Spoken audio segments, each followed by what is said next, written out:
Overwatch recently went free to play with the launch of Overwatch 2, which initially promised to have a single-player RPG-like campaign attached. In a difficult business decision, Blizzard made the call to scrap this mode, which caused a bit of discord amongst the fans of the series. The game is currently being review bombed on Steam, and there's a lot of negative noise surrounding the latest content update. Season 6, Invasion, is the largest content drop to date for Overwatch 2, which comes with the optional PvE mission pack for around $25 Australian. So we thought we'd dive into this single player experience and see what it's like. Credit where credit is due, Blizzard is still able to craft an amazing narrative, and while I'm not a hardcore Overwatch fan, I was really impressed with this mission pack. When launching into the new mission modes, you're greeted with the frantic snippets of what's to come. A world at war. This story pack serves as the beginning of Overwatch, as the previous character stories and snippets have always been flashbacks. These missions actually tell you the story of how members were recruited, and hopefully this narrative gets fleshed out more in future updates. The first mission, based in Rio de Janeiro, involves you playing as one of 4 characters against a null sector invasion. This story focuses on Lucio, but you can play as certain other characters that are involved in this particular part of the story. I was really impressed with the look and feel of the mission, as it manages to convey the feeling of an invasion and being outnumbered by a far superior numerical force.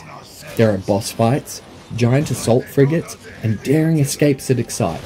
All of this action holds up really well on the Switch hardware, with detail effects and a smooth frame rate. The second mission follows the cover art star of Overwatch 2, Sojourn, and flips the recipe to deliver a more somber and impactful story, leaving you with an overwhelming sense of threat and despair. This mission isn't slow, however, as you will frantically fight to protect innocent lives and escape the invasion of Toronto. It's filled with some epic set pieces, as well as introducing more fan favourites into the fray.